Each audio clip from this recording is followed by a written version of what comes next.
a copy of the recording and the slides will be available on NYSERDA's Energy Storage Program webpage in the webinar presentation section.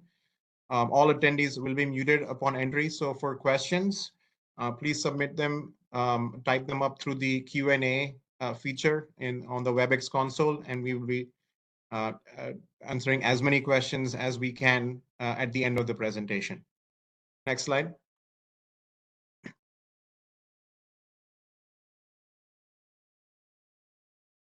So just to give you a sense of the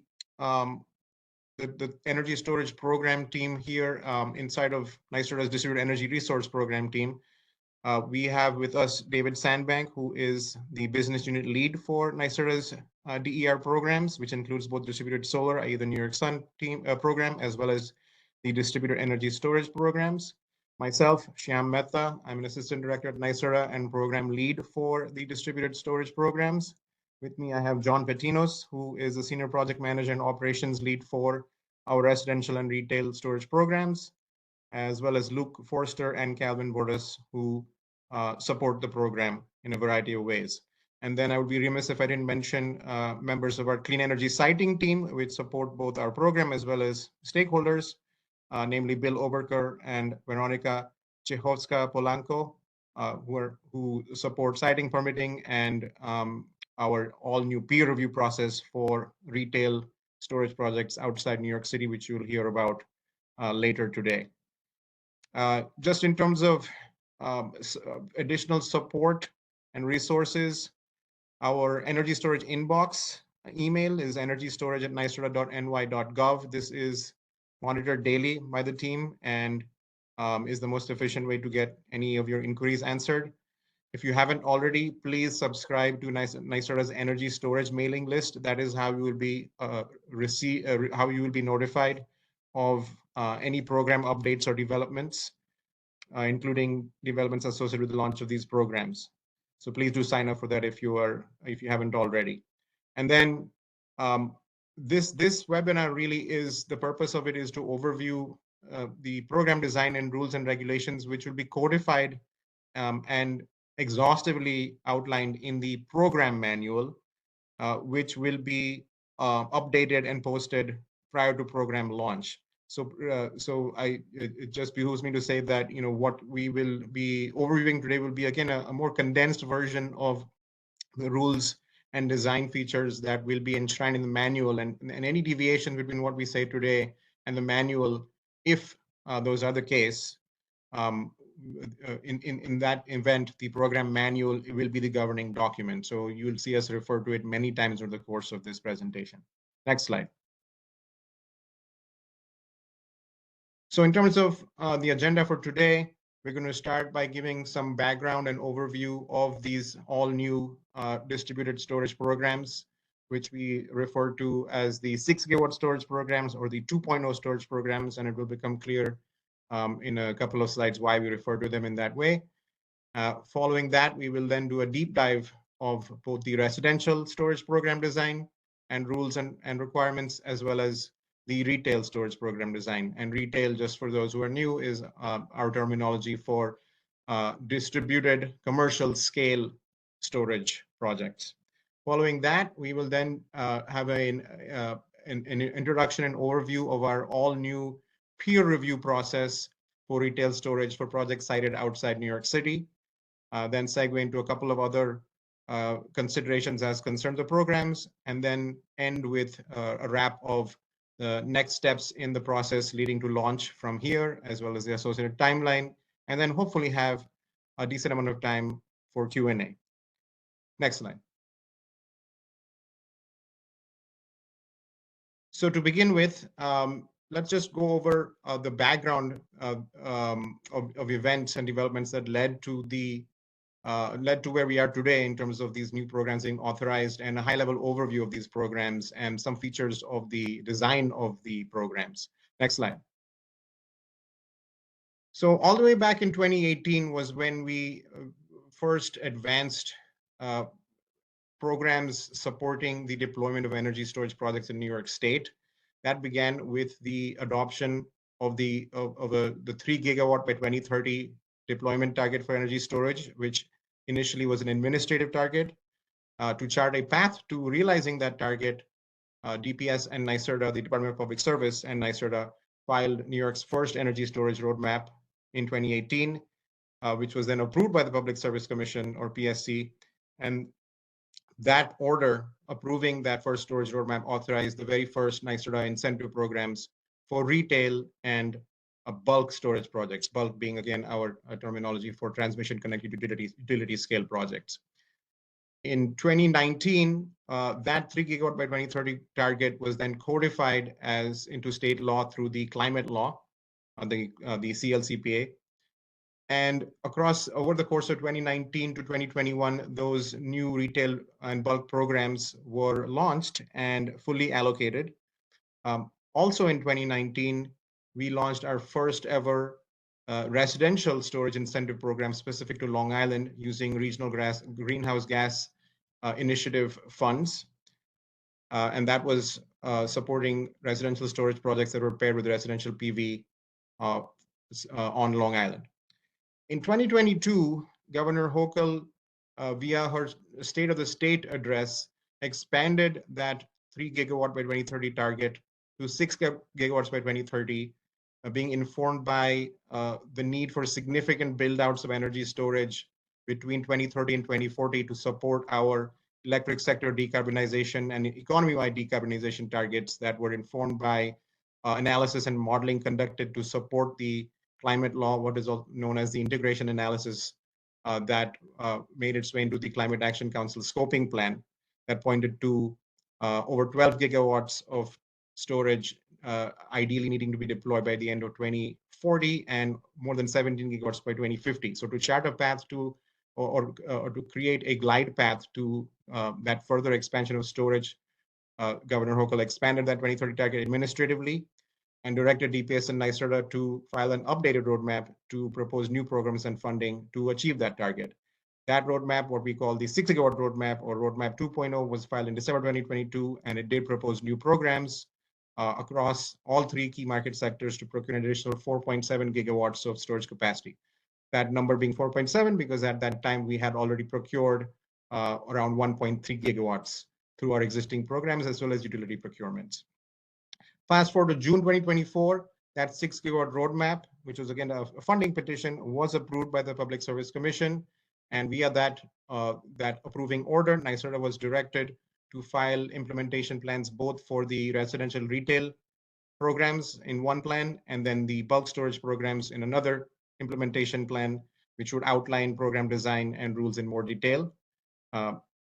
The residential retail implementation plan was filed in August and open for public comment. February of this year, the Commission approved NYSERDA's residential retail implementation plan with some modifications. And today is when we filed that updated and final for now residential retail implementation plan in the energy storage docket. So that really takes us to where we are at this moment. Next slide, please. So the remaining few introduction slides, I just want to provide an overview of some of the high-level features of the new programs, which in many ways are similar to the old programs, and then give you an overview of a high-level overview of the design of those new programs before I hand things off to my colleague Luke Forster to go through the residential retail program designs and rules in detail.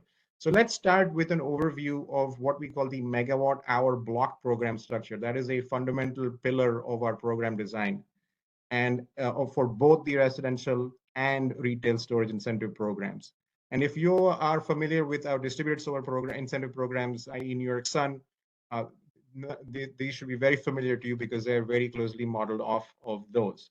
So the megawatt hour block refers to a series of capacity-based funding blocks where each block is associated with a specific market segment, i.e. residential or retail, geography, so that could be New York City, West Con Edison, Westchester, rest of the state, Long Island, and an incentive rate is specific to that block as well in dollars per kW, a kilowatt hour of energy capacity for storage, as well as an associated funding amount and allocable capacity in megawatt hours.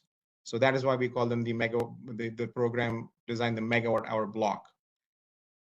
Applications for these incentives for a specific block are submitted through NYSERDA's application portal, and then allocated and available capacity can be seen and monitored in real time via our online megawatt hour block dashboards, which are listed on NYSERDA's website on the Energy Storage Incentives webpage. And worth noting here that as provided by the 2024 storage order, we may exercise flexibility to adjust segment and or geographic allocations for the incentives, as well as incentive rates based on prevailing market conditions at the time in consultation with DPS. So when I talk about capacity allocations for the entire program, they are what they are for now, as authorized by the commission. But again, based on conditions on the ground, we may exercise flexibility to adjust those down the line. Next slide, please. So now that you've understood, hopefully, what the megawatt hour block structure is, that allows me to explain, provide a high-level overview of these new, what we call 6 gigawatt residential and retail storage programs. Before we do that, let's just talk a little bit about our previous and current offerings as far as residential and retail energy storage is concerned. So on the retail front, again, retail being our terminology for commercial scale distributed storage, we've had incentive blocks specific to the New York City region, New York City retail blocks 1, 2, 3, 4, 5. We've had 1 block for Westchester, 1 block for Long Island retail, and 4 blocks for rest of state retail. These opened in 2019 with the Long Island block being funded by the Regional Greenhouse Gas Initiative, or RGGI funding. The other blocks were funded with Roadmap 1.0 funding, which was that Roadmap 1.0 being the first roadmap that was filed in 2018. And by 2021, these blocks or incentives were fully allocated. In 2024, we did launch an additional New York City retail block, i.e. Block 5, using funds from canceled 1.0 bulk and retail projects. That was also allocated very quickly. And on the residential side, the only program that we've implemented to date, as I mentioned before, was the RGGI funded incentives for systems on Long Island that were paired with solar PV. That program is still active. There is still funding available in that program, and I'll talk a little bit more about that in a few slides. So to date, the retail program has procured 382 megawatts of capacity and 12 megawatts on the residential side specific to Long Island. So now let's talk about the new residential retail programs that are authorized by that June 2024 storage order, or the 6 gigawatt order. That authorizes NYSERDA to implement programs to procure 1,500 megawatts of new retail storage with a budget of $675 million, and 200 megawatts of new residential storage with a budget of $100 million. Notably, the June 2024 order also had directives when it came to procurement of storage projects benefiting disadvantaged communities, and those directives were broken out separately for on-site versus off-site storage projects. So for on-site projects, i.e. all residential projects as well as all on-site retail projects, at least 35% of these projects must be sited in disadvantaged community census tracts, since the benefits they provide are specific to the site by definition. For off-site retail projects, by which I mean front of the meter projects that are injecting all of their capacity energy into the grid, the orders directed that at least 35% of those offsite procurements through these programs must be sited in NYSO's G through K capacity zones, which is where all of New York's fossil fuel peakers are based to offset emissions from those peakers. And then since the dominant majority are actually based in New York City, at least 30% of total procurements should be based in Zone J, in New York City. And we'll talk about the finer details of our disadvantaged communities program design for both residential and retail during this webinar. Next slide. So just again, a high-level overview. We'll talk about this in more detail, but a high-level overview for now in terms of eligible technologies for both the residential and retail programs. So again, what I'm saying now holds for both programs. So for both programs, all systems must be grid tied. They cannot be off grid. They may be standalone. They may be paired with solar PV. The systems must be new, i.e. they cannot already have been placed in service at the time of application. They must be permanent and stationary. However, they can be moved on a temporary basis for any necessary maintenance and any related issues. They may, in terms of technologies, the program is technology agnostic across chemical, thermal, or mechanical storage, as long as it's electric grid connected. The equipment must be commercially available with a minimum 10-year warranty and UL listing. So in other words, experimental, prototype, or beta equipment is not eligible. For lithium-ion systems, which we do expect to be the majority of applications for these programs, at least in the initial period, uh, there is a minimum round-trip efficiency requirement of at least 70% during the project's lifetime. For non-lithium-ion projects that apply to the program, their round-trip efficiency requirements will be assessed on a technology-specific basis as they apply. And then finally, when it comes to these incentive programs, projects must be placed in service by December 31st, 2030, based on the commission order. However, extensions beyond this date may be granted by NYSERDA in the case of projects that have experienced delays due to conditions that are beyond the control of the participating contractor. And upon receiving verification that construction for the project has commenced on or before December 31st, 2030. Next slide. So I believe my last high-level overview slide is around participating contractors. Again, the key pillars of our programs, when it comes to both distributed storage and solar, are the concept of the megawatt block or the megawatt hour block, and then the concept of participating contractors. So for both the residential retail storage programs, the projects will be incentivized for customers through a network of what we're calling participating contractors. The participating contractors is a business entity who will be contracting directly with the customer in the case of residential and on-site retail, as well as NYSERDA. And it's this participating contractor that will be held responsible by NYSERDA for meeting all the program requirements that are listed in the version of the program manual that is in effect at the date of incentive application. So there may be subcontracting arrangements between the contractor and its subcontractors, but regardless, it is the participating contractor that will be responsible for all aspects of the project from NYSERDA's perspective and from the contract's perspective. A firm can apply to become a participating contractor by completing an online contractor application form that is located on our energy storage website. For this round, for these new programs, the kickoff or application window will open in a few weeks. We'll go over the timing for that at the moment, because those details in terms of requirements will be listed in the updated program manual. The new participating contractor application process is on hold at this moment. Last important note is on the retail side, we already have approved contractors from the 1.0 programs. They do not need to reapply. They will be grandfathered into the new program. However, solar-only contractors who are already approved participating New York Sun contractors will not be grandfathered in. They will need to apply afresh to become energy storage participating contractors. Next slide. So I believe my last slide here before I hand things over to Luke is just a note about NYPA and LIPA customer participation when it comes to these new residential retail storage incentive programs. When it comes to NYPA, the 2024 storage order did clarify that NYPA customers would be eligible for these incentives. So storage projects that serve NYPA electric customers are eligible to participate in the retail program, which was not the case with the 1.0 programs. When it comes to Long Island, the situation is a little bit more complicated.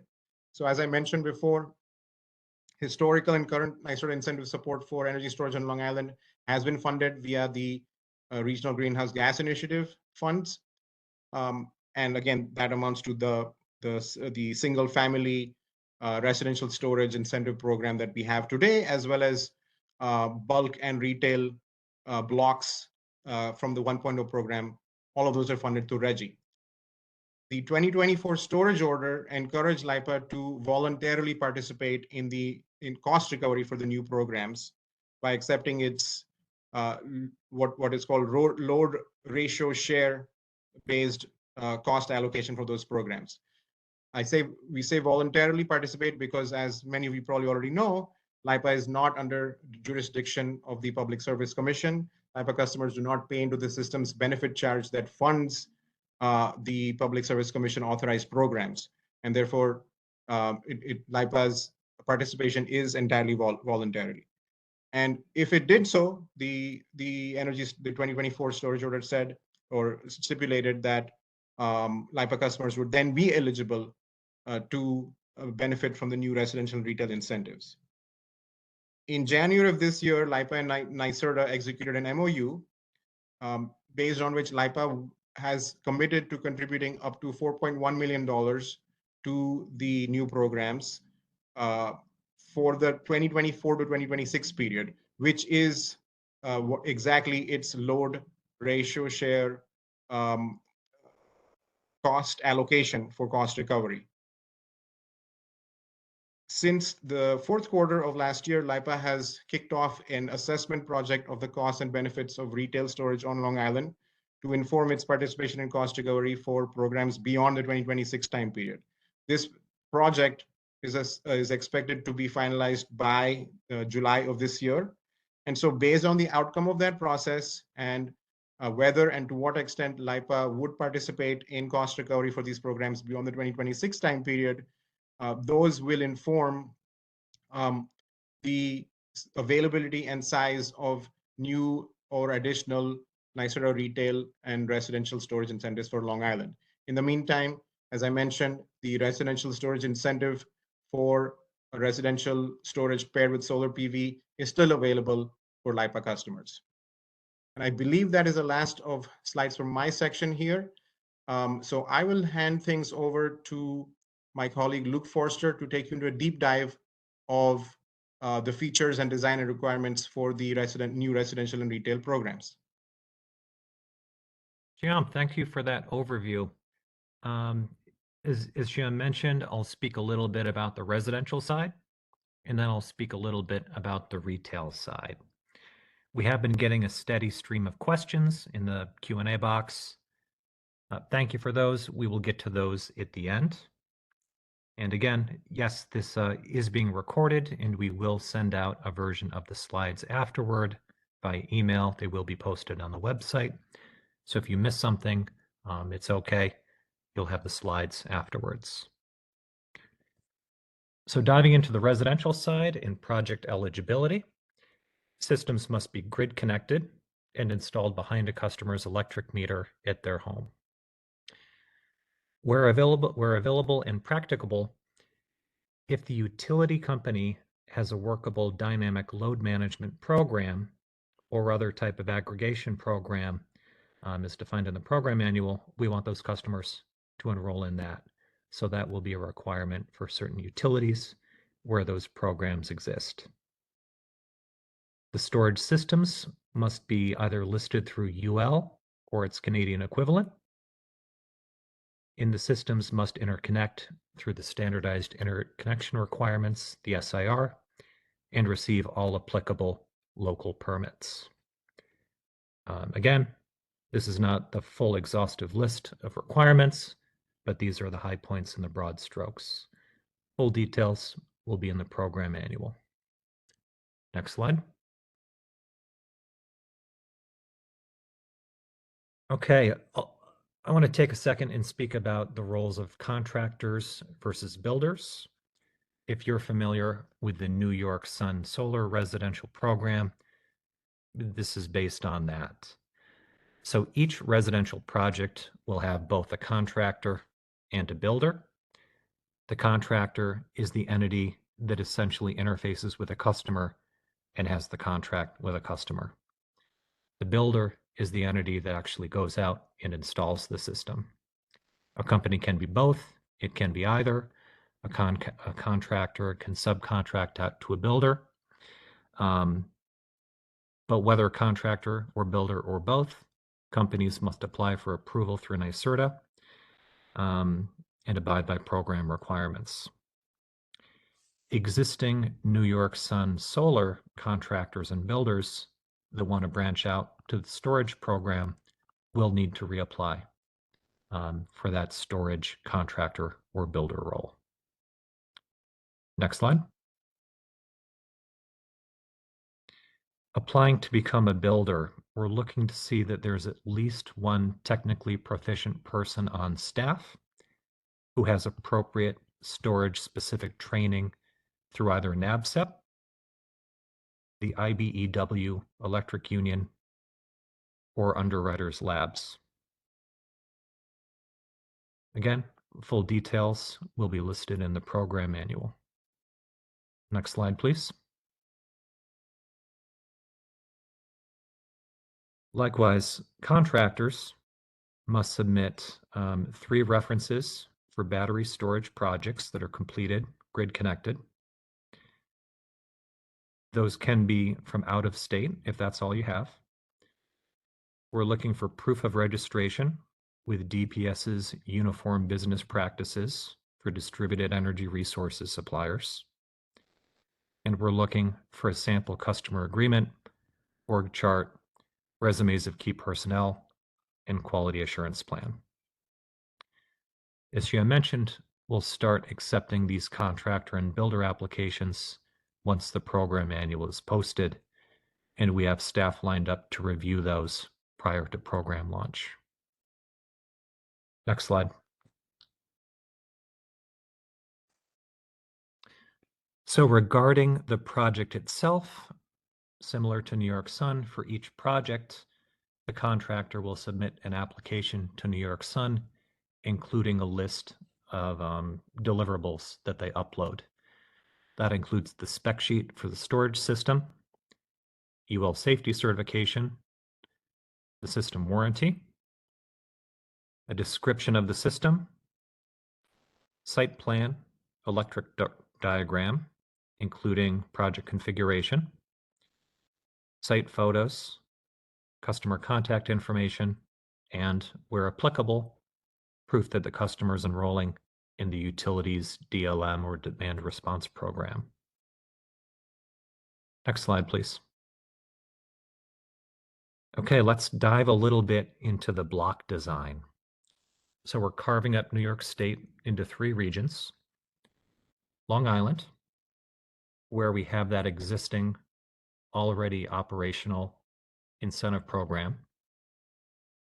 Con Edison service territory, which includes both New York City and Westchester. We are aware that there are currently some permitting challenges for installing residential indoor storage in the city. And the last section we're calling rest of state. Sometimes you'll hear it referred to as upstate. That's essentially all other utility territories. National Grid, NYSEG, RG&E, Central Hudson, Orange and Rockland. The next set of bullets describes the initial block sizes for each of these. There will be additional blocks as well. But on Long Island, there's currently about $500,000 currently available in the current block at $250 per kilowatt hour. Con Edison territory, we're initially putting out $6 million. That's going to be 25 megawatt hours at $250 per kilowatt hour. And then the rest of state, we're initially putting out $5 million. Again, 25 megawatt hours at $200 per kilowatt hours. And the concept is, as projects are submitted, they will draw down on that block of funding. And then when the block is completely full, additional projects would then enter in the second block at the next incentive rate. Additional blocks and incentive rates will be published on the dashboard. We typically announce those blocks prior to the closing of the previous block. So there's some time for transition. We're capping the maximum incentive award on residential projects at 25 kilowatt hours. You can certainly build larger projects with greater duration and greater capacity, but we're limiting the residential incentive cap at 25 kilowatt hours per project. Next slide, please. Okay, there will be what we call the inclusive storage incentive. We're allocating 40% of the total program capacity towards projects that are either located in a disadvantaged community census tract or service an owner-occupied residence that's less than 80% of area or state median income. Additionally, registered affordable housing that's 1 to 4 units can qualify as well. So this is something that projects would get in place of the standard offer residential incentive. This is essentially the DAC LMI version, and it comes at a higher incentive rate. We're initially putting out $11 million in a single statewide block, 20 megawatts at a rate of $450 per kilowatt hour. And there will be additional blocks down the line. Further details around this will be determined based on market conditions, uptake trends, and ongoing stakeholder feedback. Next slide, please. Some more details about the inclusive storage incentive. We released a request for information in March to obtain additional stakeholder input, and we're planning on launching this ISI block sometime in Q2. So it will come out a few months after the market rate blocks. As a reminder, Long Island already has what we call the affordable the affordable storage incentive adder. It's an additional adder of $150 per kilowatt hour under the existing $250 per kilowatt hour base. So flagging that Long Island already has its own equivalent version of the ISI. Additional rules and criteria for the ISI will be codified in the program manual. Details about the existing Long Island adder are already in the New York Sun program manual. Next slide. Incentive payments. So we're trying to keep it simple. There's going to be a single lump sum incentive payment that's paid out to the contractor upon project completion. All the invoicing will be done through the same Salesforce portal that project applications are submitted through. For purchase agreements between the contractor and their customer, we're looking to see that the amount of the NYSERDA incentive is applied to that customer's payments. So if it's a $15,000 project, NYSERDA is paying $5,000, we're looking to see that the customer's payment to the contractor would be that delta. It'd be $15,000 minus $5,000 equals $10,000. Residential incentives cannot be assigned to a third party. Next slide. Quality standards and compliance. NYSERDA maintains the integrity of its deployment programs through an independent quality management and systems team, which manages the QA for the program. We have a wonderful team that we work very closely with at NYSERDA, and they're going to be running the QA for these residential projects. Their team will perform photo and/or field inspections after incentive payment on a sampling of residential storage projects to evaluate the accuracy of the design, to verify it's all up to code, and to make sure it complies with health, safety, and performance issues as well. Disciplinary action may be taken by our team if a contractor does not respond to or make required corrective actions or repairs as identified in these inspections. NYSERDA will launch a quality energy storage installer program and designation Q1 2026 to highlight builders with consistently high record for high quality systems and high inspection scores. This is essentially the spin-off of the Quality Solar Installer program through the New York Sun program. It's a way to highlight companies that are doing great work, and they're able to use that QESI designation in their marketing materials is sort of a third-party validation for their work quality. So further details will be coming on that. Next slide. And let's move on to retail energy storage. Eligible use cases, we're essentially looking to see that the storage system is being used for more than pure resilience. So if a system is being used behind a customer's meter to help shave and shape their demand charges, that's an eligible use case. Projects using the battery to earn VETR value stack revenue is another excellent use case. Projects paired with solar behind the meter meaning at a customer site, that's another applicable use case.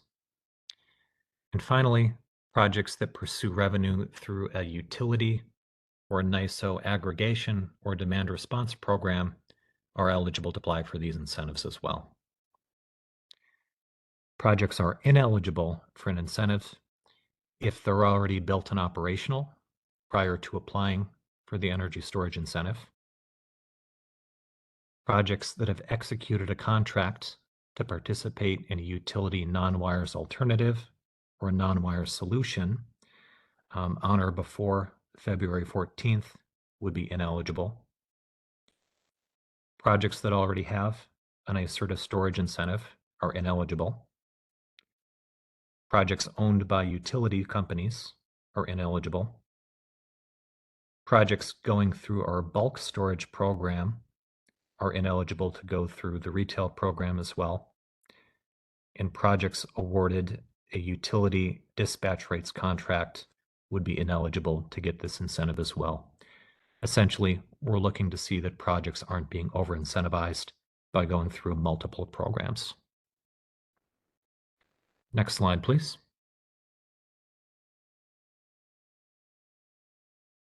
A few notes about site maturity. We do have finite capacity and funding available. So we want to make sure that that's being allocated to mature projects that have a very high likelihood of moving ahead to completion in interconnection. To that end, in the retail program, we're looking to see that all projects have proof of 100% utility upgrade payment made. So these are projects that have gone through their CSER study and made that upgrade payment.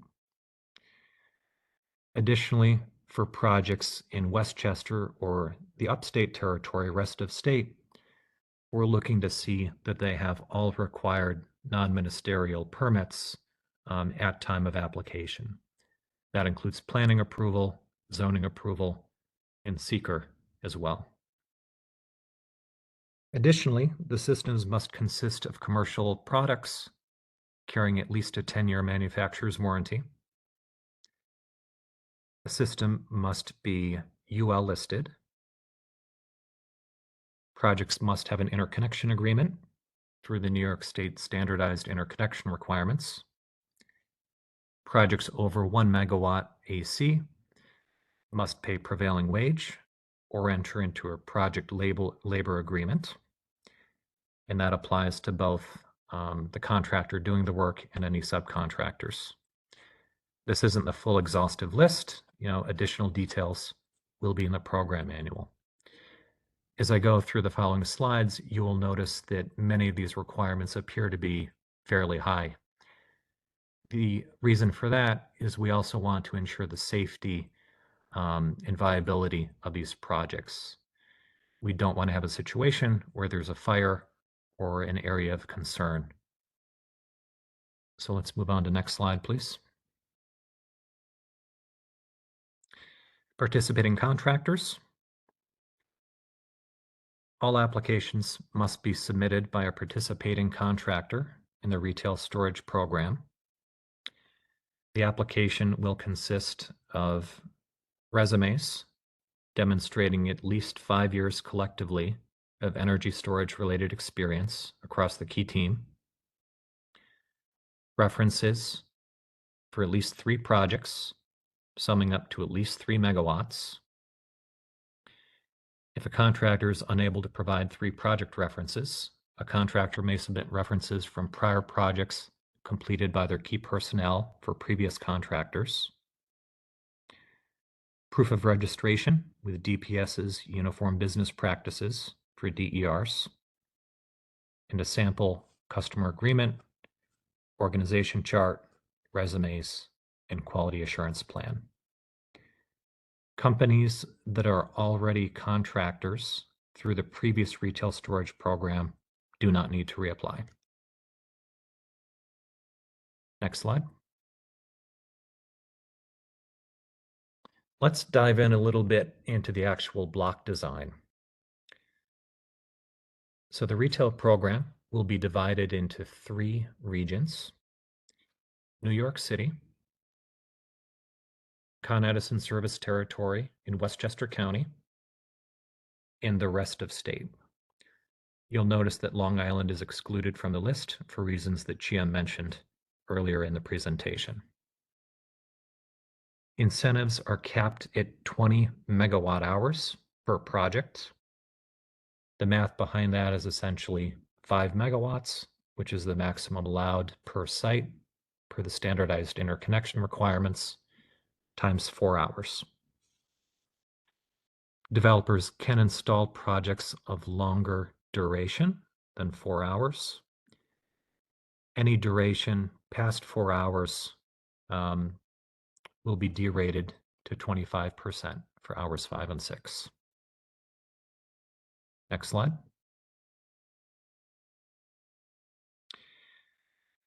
Here is our block design for New York City.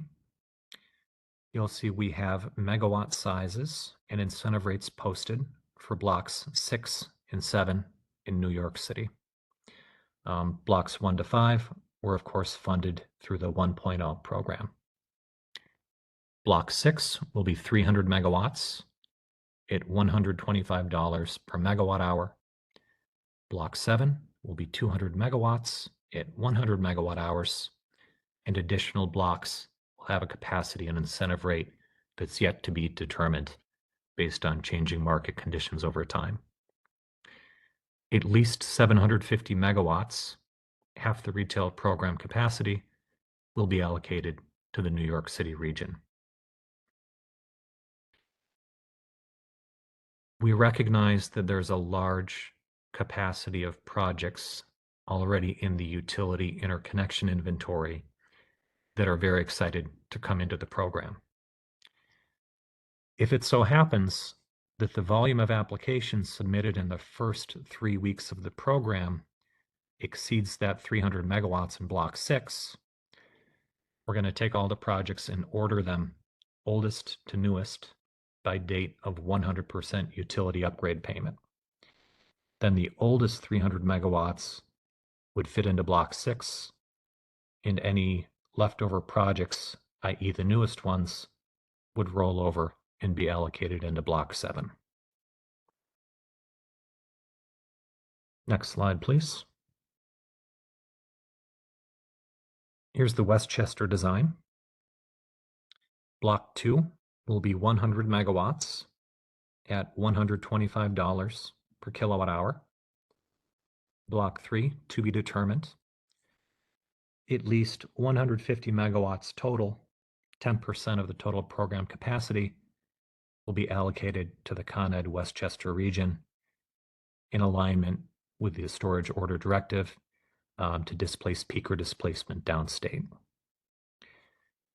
Based on what's currently in the utility interconnection inventory, we do not believe that the opening block will be fully subscribed at block launch.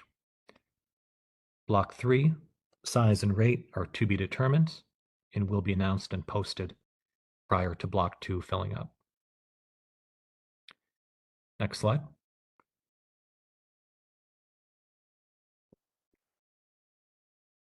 Here's the design for the rest of state region. You'll see Block 5, 150 megawatts at 175 per kilowatt hour. In Block 6, 100 megawatts at 150 per kilowatt hour. Similar to New York City, If it so happens that the volume of applications submitted in the first 3 weeks of the program exceeds that 150 megawatt block capacity, projects would then be ordered by date of 100% utility upgrade payment, and the oldest projects would fill block 5, and any newer projects would spill over into block 6. Next slide. Okay. Similar to the residential segment, we will have an inclusive storage incentive.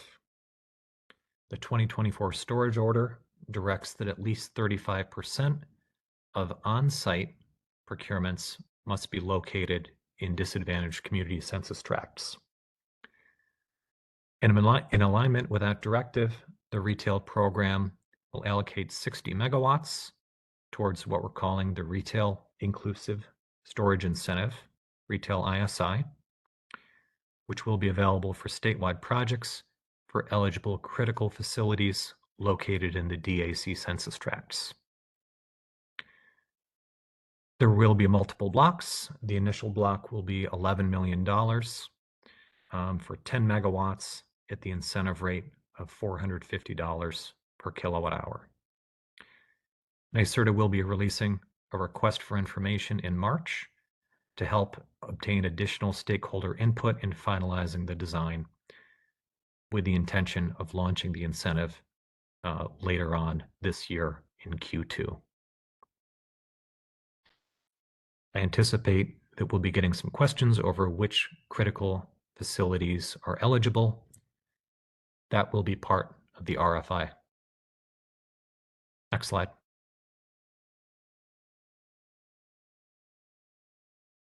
Okay, when projects are submitted for an incentive application, we are looking for the following documents. These are required: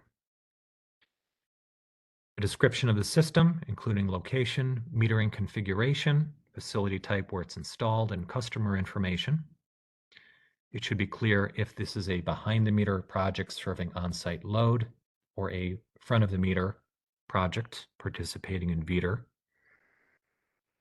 Proof of 100% utility upgrade payment. Copies of all non-ministerial permits, planning approval, zoning approval, seeker, if outside New York City. The storage system spec sheet, UL certification and warranty. Site plan, electrical diagram. Notice of intent submission form if the project is in an agricultural district. And additional details on these requirements will be posted in the forthcoming program manual. Next slide.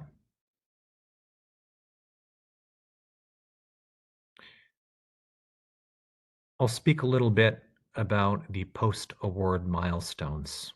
So the notion is a developer is designing a project. They pay their 100% utility upgrade payment. They get their permits. They submit a project application to NYSERDA. NYSERDA awards the application, sets aside the incentive funding. And then there are still additional milestones that must be met before the project is completed and closed out. First of these is what we're calling the peer review. This does not apply to New York City projects because they have an equivalent or similar path that's being undertaken by Fire Department of New York. So this applies to Westchester and rest of state projects for projects above 600 kilowatt hours. What it is, it's a desktop review of the system and site plan for AHJ code compliance and fire risk mitigation. NYSERDA is contracted with a team of third-party fire safety and storage experts to perform this review. The second milestone is the project inspection. We will perform a photo and field inspection of the mechanically complete system for quality assurance.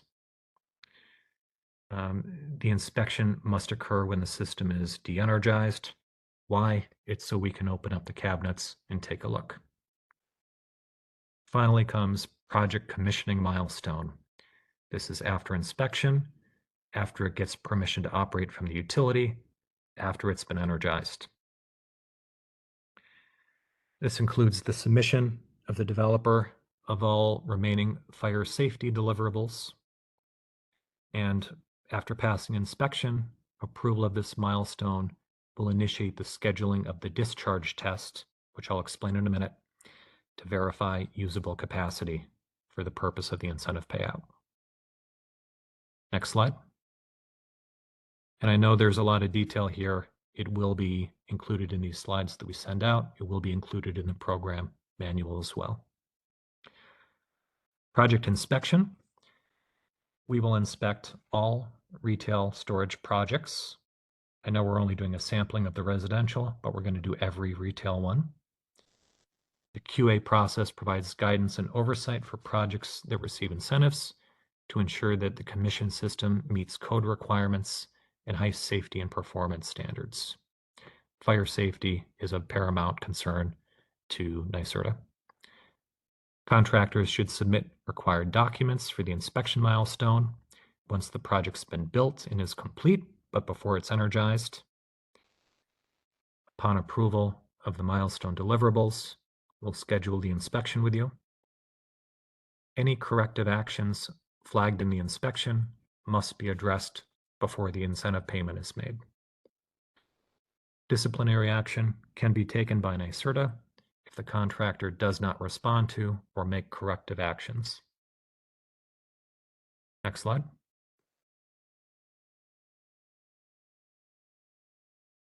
A few more details about the inspection milestone and the deliverables, the documents we're looking for. Required documents include photos of the constructed system, proof of the executed storage system 10-year warranty. I know sometimes those warranties don't start until the project's built and gets PTO. Prevailing wage certification, approvals received from all authorities having jurisdiction, for instance, if they're doing their own inspection with the equipment listed. The final as-built 3-line diagram stamped by a PE, commissioning and decommissioning plans, manufacturer's operations and maintenance guidance for the system, and contact information for the relevant O&M service agency if you're using one for the system. Again, not an exhaustive list, but these are the high-level points. Additional details will be in the program manual. Let's do next slide. Project commissioning. Once the project has been energized and has utility permission to operate, contractor must submit the following: utility company's permission to operate letter. And the next 3 bullet points are addressing the fact that we want you to reach out to the local fire department to offer training with them. So we're looking for proof that you've reached out to them. It can be a complete emergency response plan or proof that that fire department training has occurred, or that you have documented outreach to them. Conditional on passing the project inspection, approval of this milestone will notify the NYSERDA team to schedule the discharge test and verify the incentive amount. Next slide, please. All right, projects must complete a discharge test to verify the usable installed capacity of the system. This test largely consists of us going out to the site with you, discharging the battery, and metering how many kilowatt hours of usable capacity actually can be withdrawn from the system.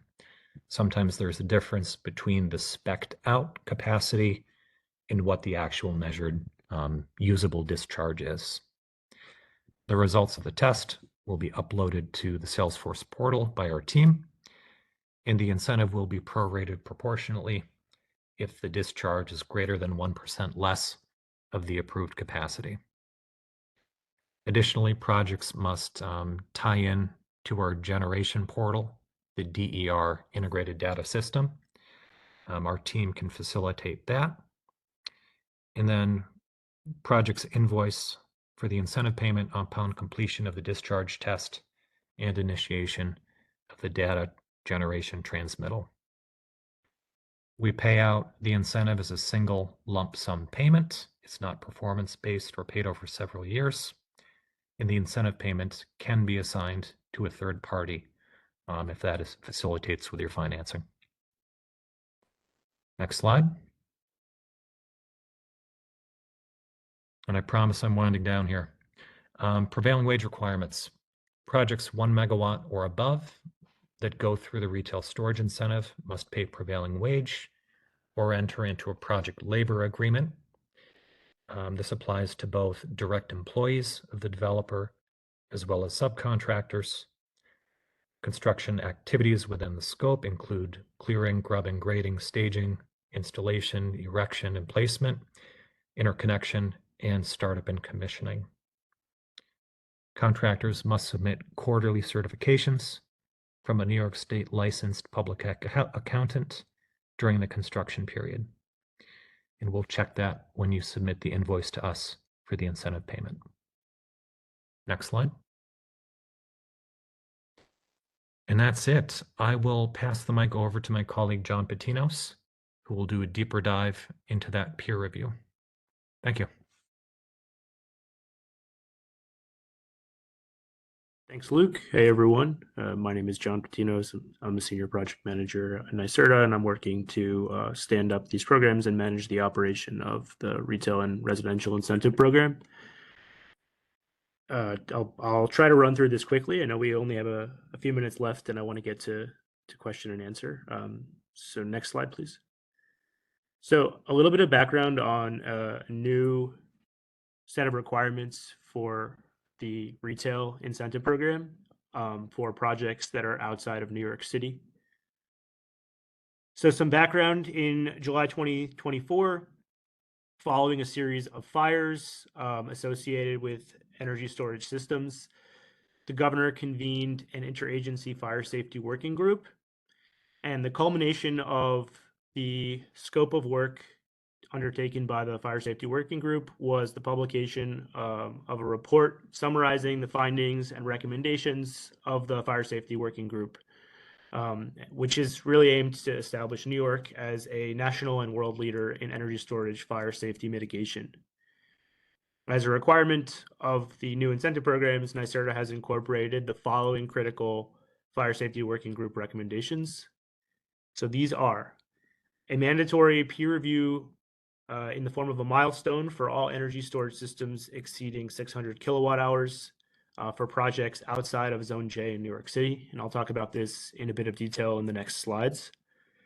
As well as Luke had mentioned these previously, but included in other post-award milestones are a requirement for an emergency response plan to be completed in consultation with the AHJ, and proof of having offered and undertaken first responder training. Next slide, please.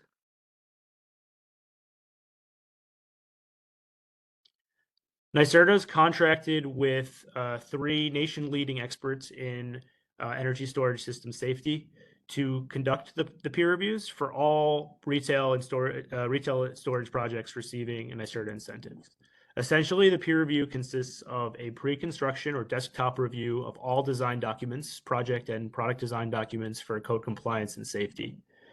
For this milestone, contractors are going to submit all required documents anytime after a project application is approved, but before construction.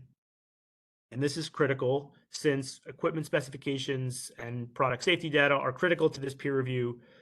Contractors should be selecting proposed equipment before submitting peer review documentation. The recommendation here is that contractors submit 60% drawings to allow for an iterative approach before the project design is fully baked. Contractors should plan for 45 to 60 days for peer review of a complete submission. So a submission that meets all outlined requirements. Next slide, please. I'll very quickly run through the list, which again is not an exhaustive list of eligibility requirements. This will be found in the program manual. So a peer review will consist of review of a cover letter, narrative cover letter describing the project scope, all non-ministerial permits and related documents from the AHJ, all project drawings, fire alarm, electrical, container HVAC, etc. All system and fire protection data sheets, O&M, BMS, and installation manuals, communications architecture, including comms protocols, data connectivity requirements, equipment listings, certifications, and ratings for all parts of the system, full UL 9540A large-scale test reports, a hazard mitigation analysis, emergency response plan, and safety training plan, the final versions of which will be uploaded at other post-award milestones, deflagration analysis and substantiation of explosion control design, commissioning and decommissioning plans, and central station 24/7 NOC and video monitoring contracts. Again, this is not an exhaustive list of eligibility requirements. These will be fully outlined in the program manual. Next slide, please.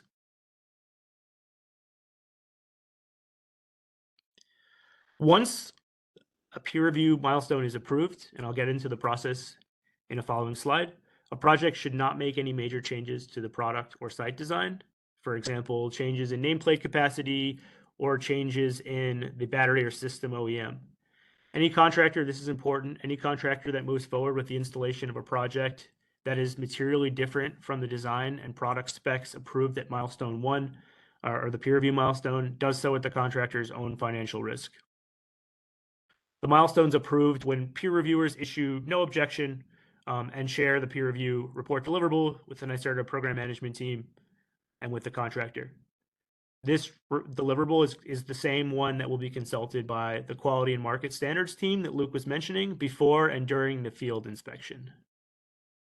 Next slide, please. So this is an outline of the entire peer review process from end to end. As mentioned, 45 to 60 business days for a complete application. Starting from the left side here, an applicant is going to submit all requirement documents to NYSERDA's portal.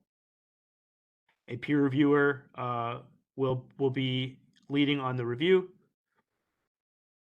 Once all documents and ready are complete and ready for peer review, the review will begin. Now I'm in the second column here. If there are any corrective actions needed, the relevant documents will be sent back to the applicant to request corrections, and that process can iterate as many times as needed for the applicant to meet all requirements and submit all corrections. Once all corrections have been addressed by the applicant and are satisfactory to the peer review team, in the approval stage all the way on the right side, the peer reviewer will finalize the deliverable, provide an executive summary that will be uploaded and shared with the NYSERDA program team and with the applicant, informing the applicant that they have passed peer review.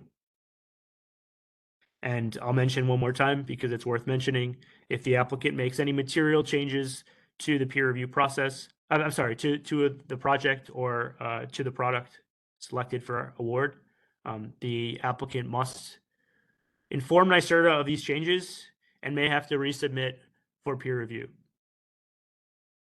And importantly, this deliverable will inform the QMS inspection team, who will meet with the peer review team and reference the deliverable on an on-site inspection. Next slide, please. And wanted to call out the peer review firms that are contracted by NYSERDA to conduct peer review. That's the Energy Safety Response Group, or ESRG, DNV, and Camelot Energy Group. Next slide.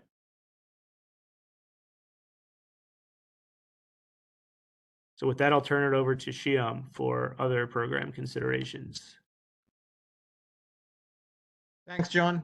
Just a couple more slides from me, and then we'll move into Q&A. And I know we have a lot of questions to go through. So just this slide, I'm not going to go through every single item here, but this just lines up several contractor and stakeholder resources, particularly those that can help you navigate the program. Those are all located on NYSERDA's energy storage webpage. The first 4 that you see with an asterisk next to them are particularly relevant for our incentive program and are asterisked not only because of that, but also because they are documents that need to be updated or are all new. And so those will be updated and or posted prior to the program launch. Again, to be notified of when they're posted, please sign up to the mailing list. Next slide. Let's just skip this Green Bank slide for now in the interest of time. We'll come back to it if we answer all these questions. This is a resource and information in case for those firms that are interested in New York Green Bank financing support.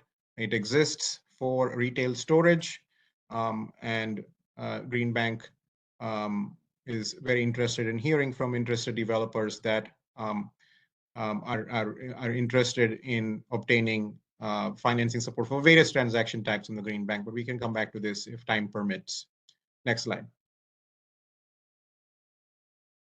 Okay, so next slide, please. Yeah, so in terms of where things go from here leading to program launch, I'm sure everyone is very interested in that. So today, you will have seen in the energy storage docket that NYSERDA did file that updated implementation plan that was directed by the Public Service Commission when it approved the implementation plan that was filed back in August with some modifications. So that was done today. Later this month, we will be filing the updated residential retail program manual, as well as other pertinent contractor guidance documents that were teed up in the previous slide. Following the posting of the new program manual, as well as these contractor guidance documents, we will be sending out an email notification to our mailing list subscribers that will be announcing, number one, the program launch dates. And it's very likely at this time there will be a separate launch date for residential versus retail, with retail coming first and residential following in a couple of weeks. There will also be a notification of posting of that program manual along with those contractor and application guides I mentioned. And then finally, that email will also signify the opening of the program for new participating contractor and builder applications. Following that, we are looking to open the program, and along with that initial 3-week enrollment or application collection period for New York City and rest of state retail from mid-April through May. And those are specific to, as previously mentioned, the market rate incentives.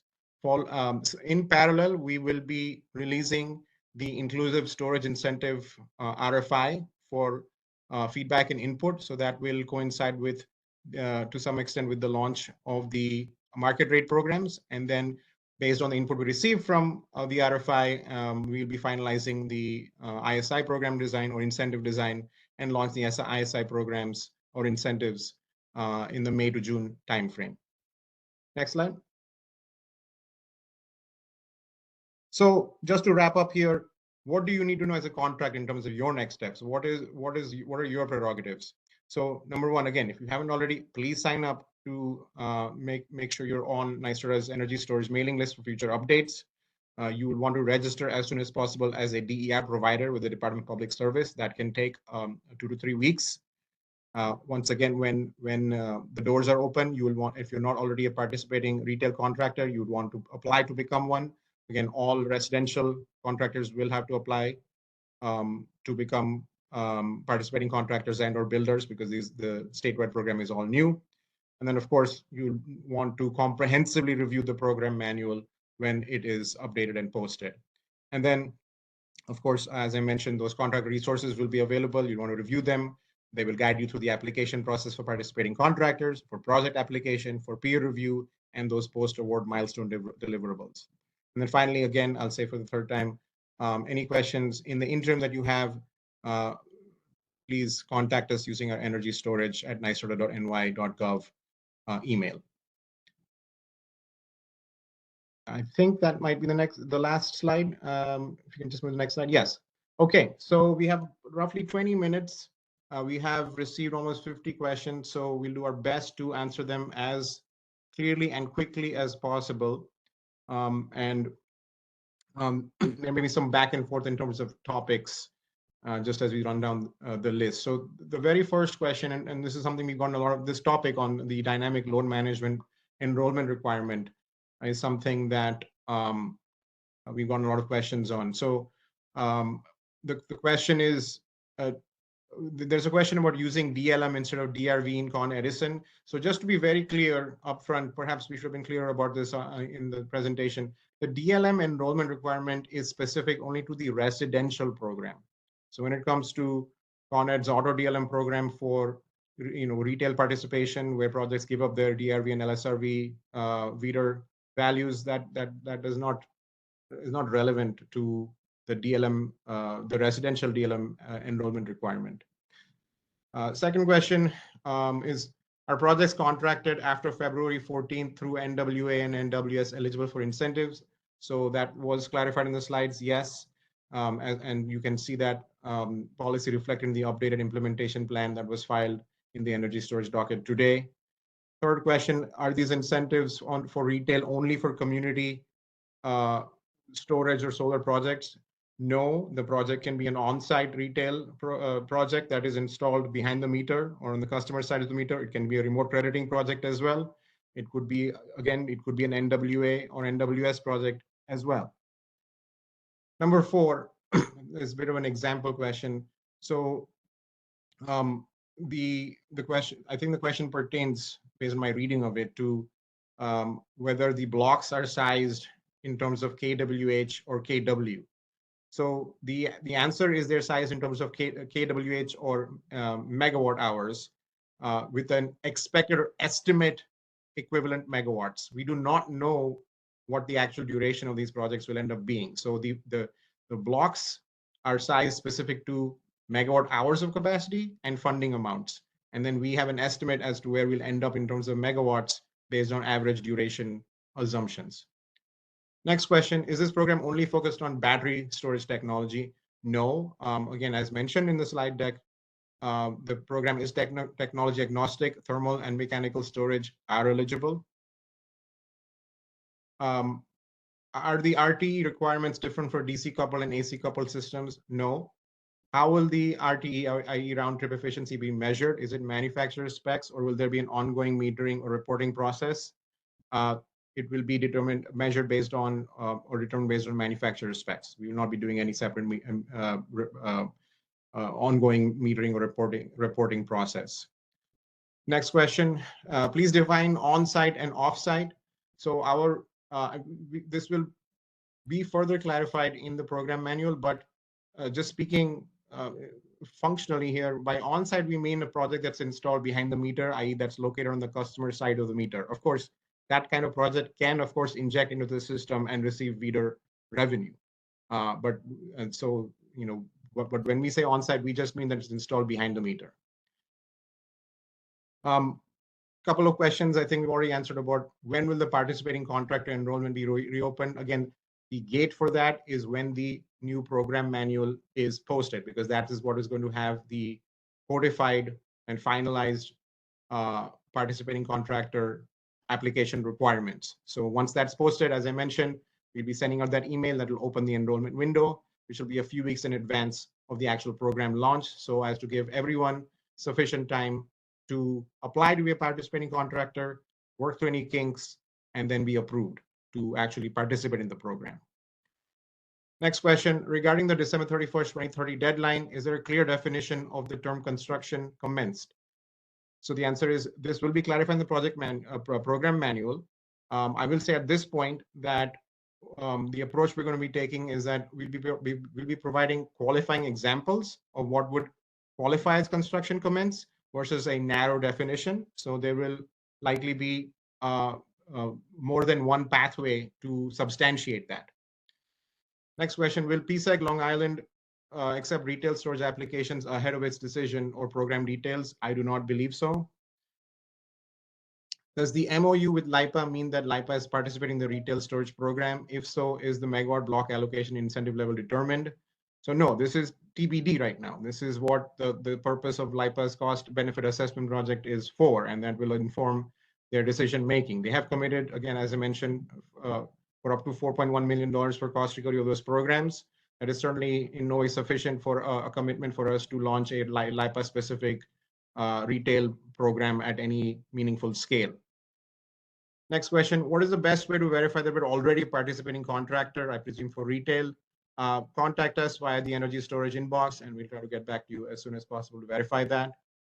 Next question, are there requirements to report on root cause if there are failure events for either the resi or the retail programs? Not at this time. Next question, if there is no aggregation program available when installed and then one becomes available later, is the homeowner obliged to enter into the VPP?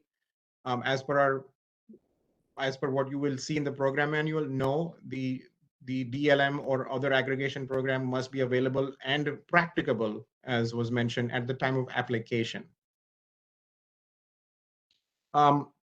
Next question, can a participating contractor be both a contractor and a builder? Yes, you will need to apply to be both when you apply. And again, as Luke mentioned, there are separate requirements for contractors and builders. So you'll need to satisfy both to be approved as a participating contractor and a builder. Next question. This is not really a NYSERDA program issue or question, but I'll just clarify it, which is meter compensation available for both front of the meter and behind the meter projects? Yes, I believe it is. In fact, you can even opt into VEDER for payment compensation if you're a residential project. I believe the current rules allow opting into VEDER regardless of system size or metering configuration. Next question. This was again clarified in the presentation, but just worth reiterating again. So the question is, are blocks allocated on a first come, first served basis or some other prioritization process?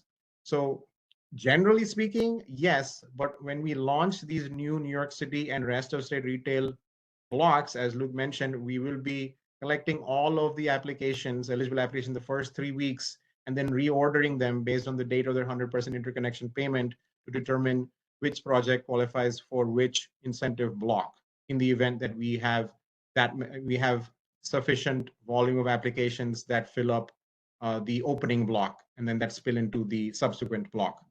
We do not believe this is necessary for residential or for the Con Ed Westchester retail block that will be launched when program launched. Next question, what is placed in service defined as? We hew to the, in terms of placed in service, we hew to the PTO date, the permission to operate date. Next question, for project eligibility requirements, confirming that projects that have received a previous NYSERDA storage incentive may not forfeit their old incentive rates and reapply. That is correct. Next question, for a battery storage project with that's 200 kW and 400 kWh in capacity, will the incentive be paid at 100 kWh? No. So if you have a 200 kW project with a 400 kWh energy capacity, that implies it's a 2-hour duration project. So in this instance, the full incentive rate would be applied to the entire capacity. Next question, can incentives be passed through to customers in the form of reduced lease payments for third-party owned systems, or do incentives have to be passed through to customers in the form of payment? So again, I'll just repeat that the customer contractor contract, in the case of the residential program, it must reference the NYSERDA incentive that essentially buys down the system price or the lease payment. Next question, for the retail inclusive storage incentive, the question asks, we do not yet know the incentive amount, but will we, upon conclusion of an RFI, is there a range we are considering? So I have to apologize, there was a typo in the slide where we discussed the retail ISI. We proposed in our implementation plan, the commission approved an initial rate for the first block of 15 megawatts / 45 megawatt hours of $350 a kilowatt hour. So that would be the opening block rate. Next question, when are the NYSERDA fire codes going to be finalized? Well, so first of all, there's no such thing as a NYSERDA fire code, right? NYSERDA does not have jurisdiction over fire codes, but I think if you're asking for the new updated state fire codes, they are expected to be finalized this summer. Our best guess right now is between July and August. Next question, is the 10-year warranty just for the storage equipment, or does that include the contract's installation? It is just the storage system. Next question, if the discharge test does not result in 100% capacity, can the contractor work to correct any issues and request a retest prior to finalizing NYSERDA for the purpose of the incentive value? So that is not part of the current process, but I will say that requests can be entertained on a case-by-case basis. Generally, the results of the discharge test are pretty conclusive. They're done in close coordination with the contractor at the time. So it's not historically been the case that we need to do a retest. And remember, again, it's only if it's outside of a certain tolerance range of what the nameplate capacity was that was specified in the application was. Next question, can a standalone retail energy storage project be sited on a parcel of land by itself, not associated with any existing load and discharging directly from and to the grid? So yes, absolutely. In fact, that is the use case or project configuration that we expect to be the dominant majority of the allocations from the retail program. And so in that case, basically it is configured as either a CDG system or a remote crediting system. Next question, do prevailing wage requirements apply to the maintenance of the storage system? So in terms of NYSERDA's programmatic prevailing wage requirement for this program, no. The prevailing wage, as Luke went over, that language, which is exactly the language that will be in the program manual, you can see it only applies to construction activities that were identified in that slide. Next question, is peer review only required for projects greater than 600 kWh? Yes. Next question, are all battery storage units receiving an incentive required to undergo a large-scale test? If you mean by large-scale test, if you mean the UL 9540A test, then yes, it is a required deliverable for the peer review process. In fact, it's one of the most important required deliverables. Next question, can a third-party owner be designated as a customer for residential systems? Yes, you can. Both PPA and lease systems are eligible from the program perspective.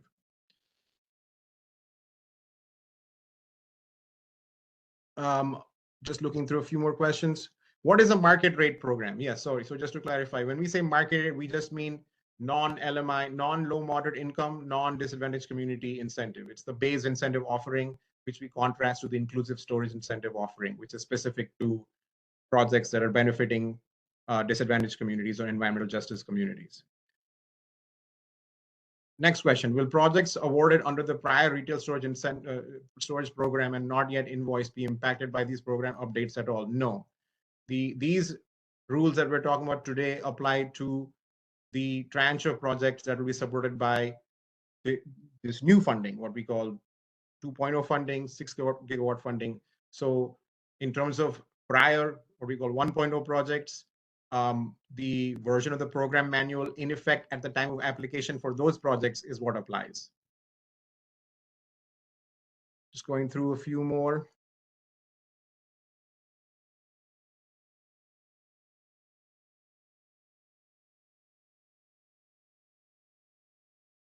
Okay, so can we submit our project incentive application before New York City permits are fully approved if we paid 100% of utility upgrade costs, or must we wait for final permits? So as was specified in the deck, for New York City, the only maturity requirement at application we ask for is proof of 100% interconnection payment. We do not require any permitting substantiation from FDNY or DOB. For rest of state, i.e. Con Ed Westchester, and then other utilities, we require both proof of 100% interconnection payment and your non-ministerial permit. So your zoning, planning, SECRA negative declaration, etc.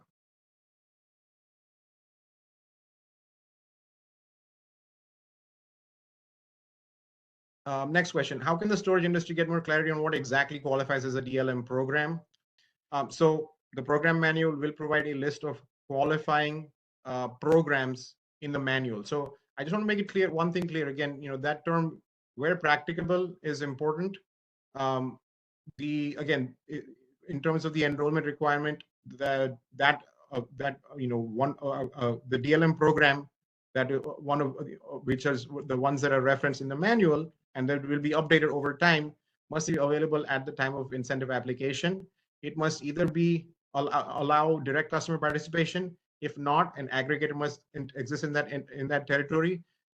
And this is something that's also important to clarify, as you'll again see in the program manual.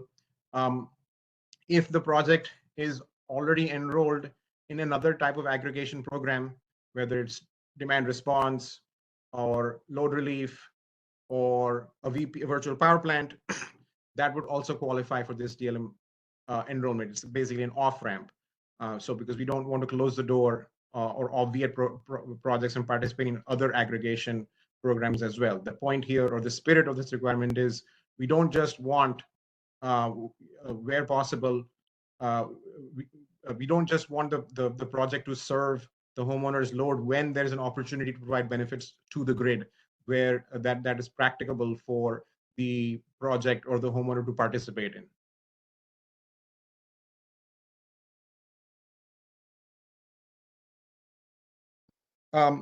Okay, we just got a couple more minutes, so and a few more questions. Are currently operating PV-only projects eligible to retrofit with energy storage under the retail program? Good question. The answer is absolutely yes. Will the residential battery storage program be available in the Staten Island, New York area? Yes, it will be. I mean, it's technically will be available to the entire New York City area. But as Luke mentioned, there isn't a permitting pathway for indoor lithium ion for residences in most of the city. Staten Island, I think, is maybe one exception potentially. So, but again, in theory, we are not, the program is open for business throughout the city when it comes to the incentive program. Next question, can you define retail? Is that commercial in general or just systems that provide marketable grid service to NISO? So retail has nothing to do with NISO. I mean, you can be enrolled in the NISO's DR aggregation model and be eligible to participate in the retail program. But retail is just our perhaps confusing name for essentially non-residential distributed storage. So it can be, again, a system that's installed behind the customer's meter for a commercial facility. It can be serving, a community serving facility like a food bank, or it can be, again, totally off-site, front of the meter, like a CDG project or remote crediting project that's injecting all of its energy into the grid. So all of these use cases, and maybe even a couple I haven't mentioned here, qualifies retail. It's just a umbrella term for distribution connected, non-residential storage. I think one last question that we can take now, which is, where can we find a list of eligible critical infrastructure facility types when it comes to retail inclusive storage incentive? So that is one of the key feedback areas that we're looking to get feedback on when it comes to the ISI RFI. So we will be providing a proposed list of eligible critical facility types in that RFI, and we will be pushing that out for stakeholder feedback and comment, along with a high-level framework for determining eligible facility types that determine that proposed list of facility types. So look out for that RFI if you're interested in that, because we are specifically looking for feedback in that area. So I think we're at time now. There were a couple of questions we didn't get to that perhaps required more nuanced answers. We will attempt to get back to folks who had those questions directly via email. If there are any other questions, again, please don't hesitate to contact us on the energy storage inbox. Once again, I'll just remind you to sign up for our mailing list. The next step in the process will be an email notification in a few weeks notifying you that the program manual is posted, the contractor guidance documents are up and running, and the application window for participating contractors as well as builders will be open for the new programs a few weeks prior to launch. And then that email will also confirm the date of program launch of those programs. And again, this webinar, as well as slides associated, the slides we went through, will be recorded and posted on the NYSERDA website. You will receive a notification from the email list when these resources are posted as well. So please look out for that. Thank you all for taking the time to attend this webinar. We hope you find it informative and useful. We're very excited about opening these programs towards deploying energy storage at scale in New York. So thank you all for everything you do, and have a good rest of your day.